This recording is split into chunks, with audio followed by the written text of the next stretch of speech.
Selamat datang di channel Simar Imam. Sembari mendengarkan tinggalkan like dan komentarnya bosku. Jangan lupa pasang headset kalian. Siapkan kopi dan camilan. Lupakan pahitnya kehidupan. Mari kita dengarkan sambil rebahan. Penembak jitu terbaik. Bab 93. Cepat kejar dia, jangan biarkan dia kabur.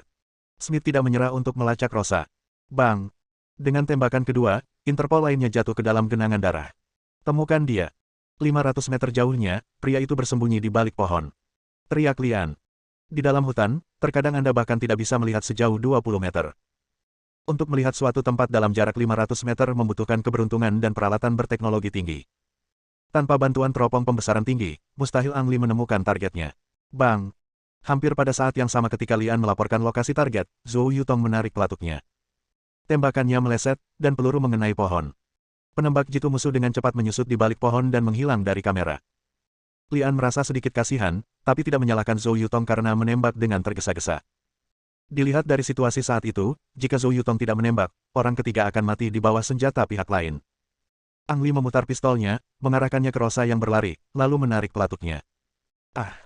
Rosa terjatuh ke tanah sambil menjerit kesakitan sambil memegangi lutut kanannya dengan kedua tangan. Peluru menembus tempurung lututnya, mencegahnya berdiri dan berlari. Wow! Smith menerkam Rosa, mengeluarkan borgol dan memborgol tangan Rosa ke belakang punggungnya, lalu berbalik memberi hormat dan berterima kasih kepada Ang Li. Luosa ditangkap, tapi itu tidak berarti pertempuran telah berakhir. Long San, Feng Baochai, Bai Junan dan tentara bayaran yang tersisa terus bertukar tembakan. Perhatian Zhou Yutong sepenuhnya terfokus pada penembak jitu yang berjarak 500 meter. Jika lawan menunjukkan kepalanya lagi kali ini, Zhou Yutong menjamin pelurunya tidak akan pernah meleset.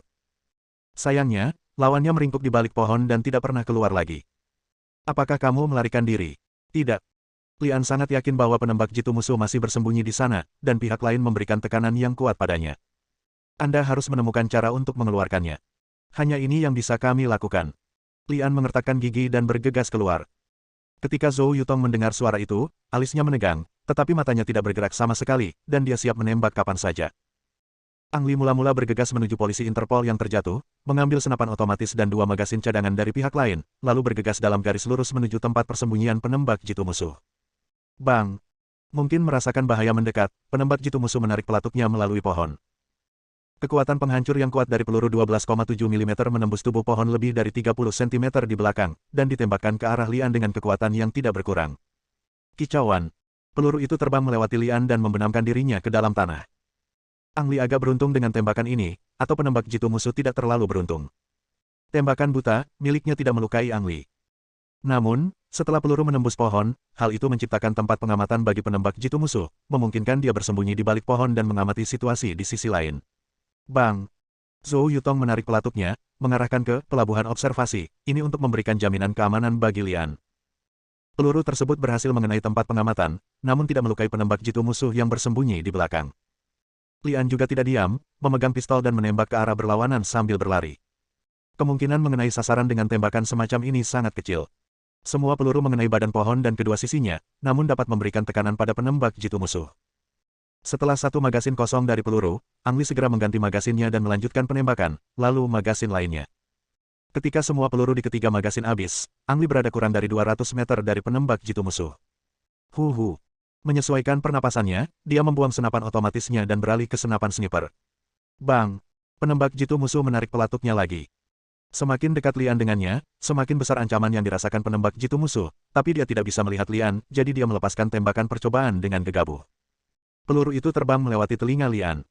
Keberuntungan tampaknya berpihak pada Ang Li.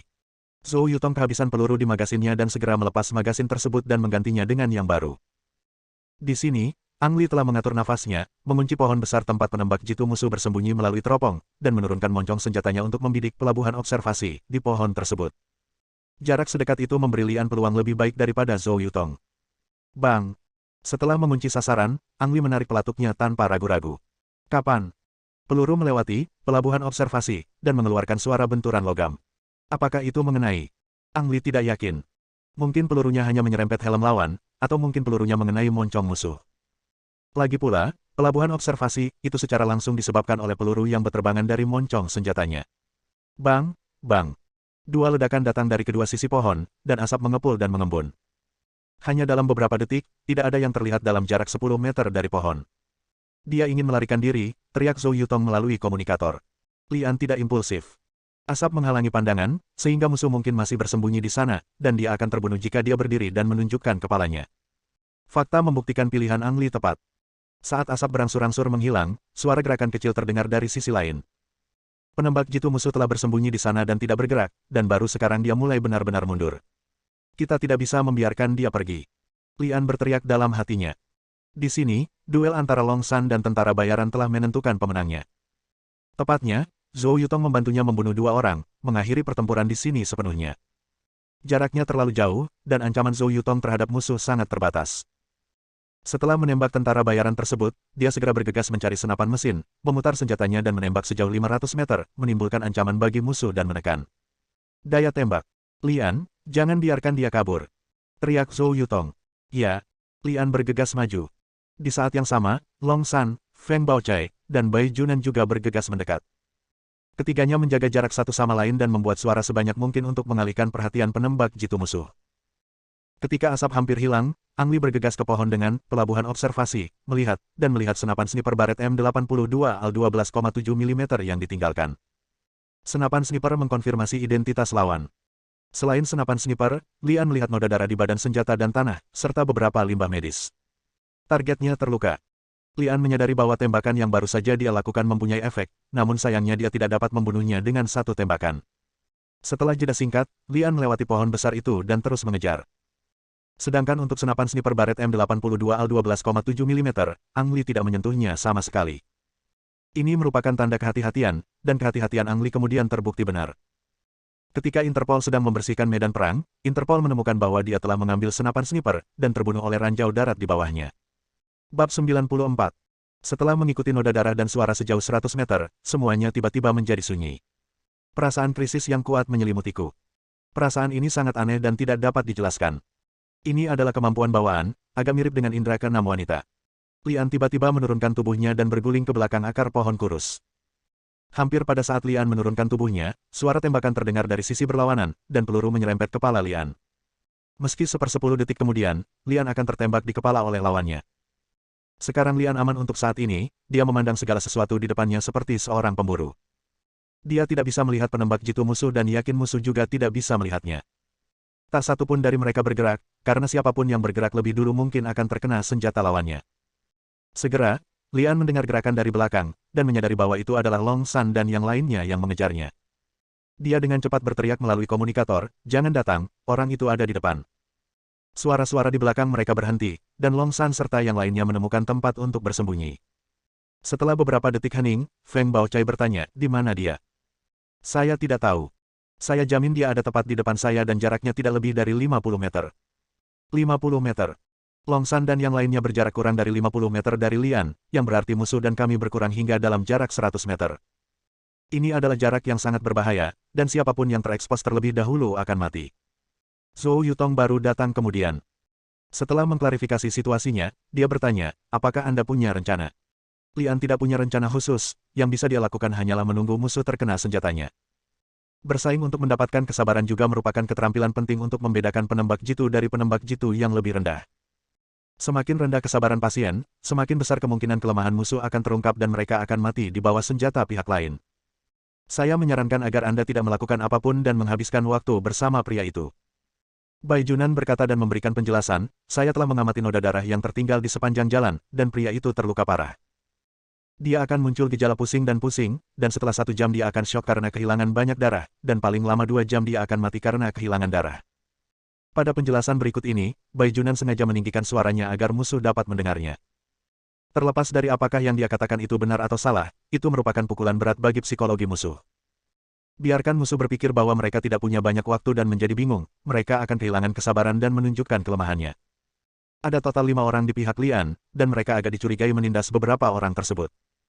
Ditambah dengan fakta bahwa musuh terluka, waktunya menjadi lebih tidak adil.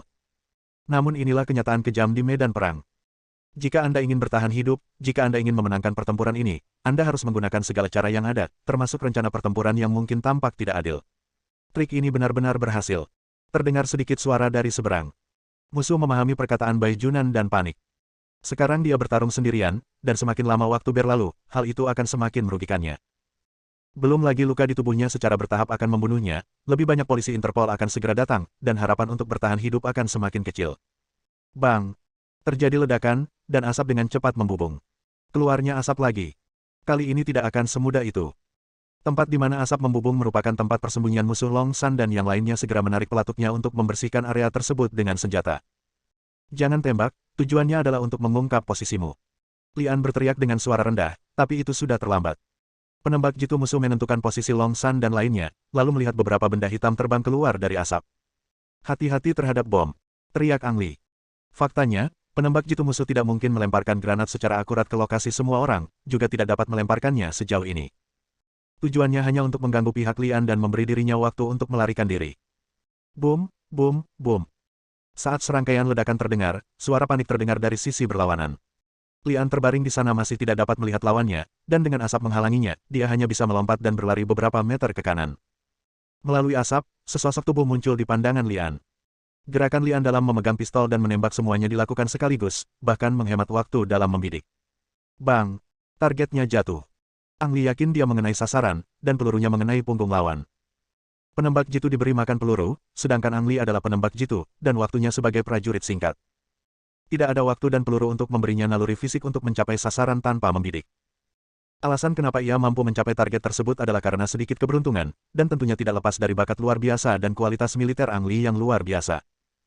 Pelurunya hanya mengenai punggung lawan, Lian tidak yakin apakah musuhnya sudah mati, jadi dia berdiri di sana dan menjaga postur menembaknya tanpa bergerak. Waktu seakan berhenti pada saat ini. Long San, Feng Baochai, dan Bai Junan saling menutupi dan berjalan mendekat. Mati. Suara Feng Baochai terdengar. Saraf tegang Lian mengendur dan dia menghela napas panjang. Pertarungan yang bagus. Zhou Yutong mendatangi Lian dan berkata. Lian tidak merasakan kegembiraan apapun. Pertarungan ini terlalu sulit dan dia kelelahan baik secara fisik maupun mental. Ayo pergi dan lihat. Lian menepuk keningnya dan mengikuti Zhou Yutong ke depan, tetapi tangannya tidak pernah lepas dari pistolnya, tetap mempertahankan naluri untuk bertarung kapan saja. Sasarannya sudah mati. Luka fatal datang dari punggung, dan peluru mengenai punggung pria tersebut. Dapat dikatakan bahwa ini adalah pembunuhan sekali tembak. Ada luka lain di leher yang merusak arteri. Meski lukanya dirawat dengan sederhana, kondisinya sangat buruk, bahkan lebih buruk dari perkiraan Bai Junan. Jika dia tidak mengambil risiko untuk mengungsi, dia mungkin akan selesai bermain paling lama setengah jam, jadi dia memutuskan untuk bertarung sampai mati. Para sandera diselamatkan, Rosa ditangkap hidup-hidup, dan penembak jitu musuh terbunuh. Itu adalah akhir yang sempurna bagi Ang Li dan kelompoknya, tetapi semua orang merasa berat. Khusus untuk Smith, pertarungan ini niscaya akan memungkinkan dia untuk mendapatkan promosi, namun rekan-rekannya yang meninggal tidak akan pernah bisa hidup lagi. Lian dan timnya mengambil penerbangan paling awal untuk melarikan diri dari segitiga emas. Setelah istirahat sejenak, mereka kembali mengabdikan diri untuk latihan intensif. Pada hari ketiga setelah kembali ke tim Gigi Naga, Zhou Yutong menerima email dari Interpol, mengkonfirmasi identitas penembak jitu. Heng Bas, mantan atlet menembak, kehilangan medali emas karena suatu kesalahan. Setelah mengalami guncangan psikologis, ia menembak dan membunuh seluruh anggota tim, termasuk pelatih, lalu menghilang. 2 tahun kemudian, banyak negara mengeluarkan pemberitahuan tentang Heng Bas. Menurut statistik yang tidak lengkap, ratusan orang dibunuh olehnya. Bersambung.